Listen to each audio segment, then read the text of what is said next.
Pourquoi créer une association? On est 3 cofondateurs et on a eu l'idée ensemble de le faire suite à notre formation de médiation.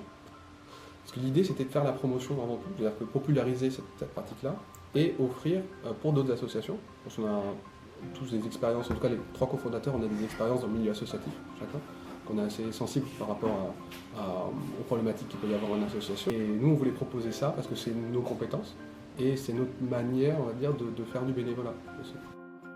Comment avez-vous fait pour créer votre association? On ne savait pas trop, c'est-à-dire qu'on voulait créer un cadre commun, mais c'est pas le genre de choses qu'on nous apprend en cours ou qu'on nous apprend dans les formations. Donc on s'est vraiment posé la question, quelle est la meilleure structure? On a eu de la chance parce qu'un des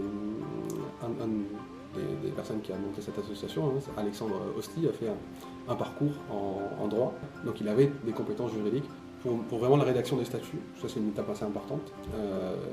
Il s'est occupé de réunir des informations et de proposer après différentes options qu'on pouvait avoir. Parce qu'il avait une idée de ce qu'on voulait et ce qu'on s'était tous mis d'accord à la base. Et après il essayait de concrétiser ses idées par très concrètement par les statuts de l'association. Qui faisait des propositions, qui regardait aussi comment étaient faits les autres statuts d'association. Pour voir un petit peu comment est-ce qu'on pouvait s'inspirer des statuts qui étaient déjà faits. Pareil pour les objets, pour réfléchir à l'objet, on avait l'idée, pour faire la rédaction de l'objet, on s'est demandé comment d'autres associations ont rédigé elles-mêmes leur propre objet. Pour quelles raisons avez-vous déclaré votre association? Comment vous y êtes-vous pris? Alors l'idée, c'était qu'on s'est dit qu'on allait déclarer une association parce que pour faire la promotion justement de la médiation et pour nos activités, on s'est dit que c'était plus intéressant d'avoir un cadre qui soit reconnu. Et comment est-ce qu'on s'y est pris? On a suivi les indications qui sont sur Internet, notamment sur le site Service Public. Comment avez-vous organisé vos actions au sein de votre association? Alors, au sein de notre association, nous, on est une petite association, donc on est 3 cofondateurs, et en gros, comment est-ce qu'on planifie nos actions? On est assez indépendants les uns des autres, et en fait ça se fait selon soit les relations qu'on peut avoir, les personnes qu'on peut rencontrer dans notre quotidien, mais ça se fait avant tout selon nos compétences propres et nos envies, et un petit peu les opportunités qu'on peut avoir aussi. Comment avez-vous fait pour chercher des financements et des partenariats? Alors, au tout début, nous c'est un peu particulier parce qu'on n'avait pas besoin de financement pour en parler. Nous, ce qu'on offre en fait avec l'association, c'est avant tout un service. Par contre, pour le partenariat, ce qu'on a fait, c'était beaucoup de démarchage. Alors c'était soit du démarchage téléphonique ou par mail, mais aussi en allant directement soit voir des associations de manière spontanée, soit en allant voir des maisons d'associations. C'est toujours ce qu'on fait, puisque l'association est encore jeune, donc c'est toujours une démarche qu'on a d'aller vers les personnes, vers les structures, pour se faire connaître et pour parler de notre projet. Comment avez-vous préparé votre communication? En gros, on a beaucoup discuté en amont, justement, notamment pour l'objet de l'association et sur ce qui est commun en fait, par rapport à notre projet commun. L'idée, c'est qu'on s'était mis d'accord déjà à la base, et qu'après on peut se répartir du démarchage. Quels sont les éléments clés de votre communication?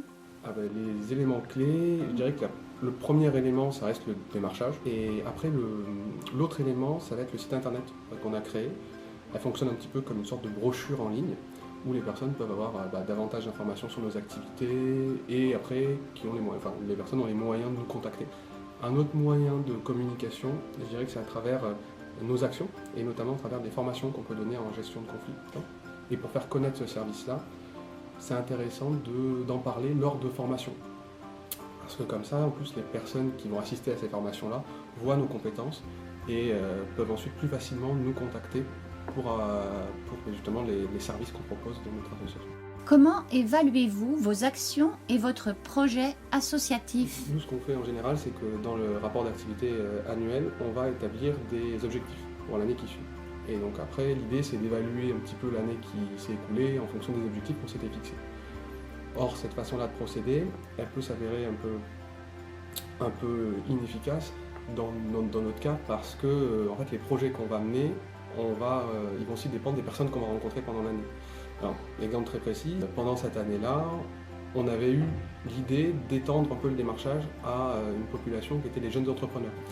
On avait commencé ce travail de démarchage et puis on s'était rendu compte que c'est pas quelque chose qui prenait Par contre, pendant cette année-là aussi, c'est quelque chose qu'on n'avait pas prévu, on a eu l'opportunité de faire des ateliers gestion de conflits auprès d'adolescents dans une association d'accompagnement à la scolarité.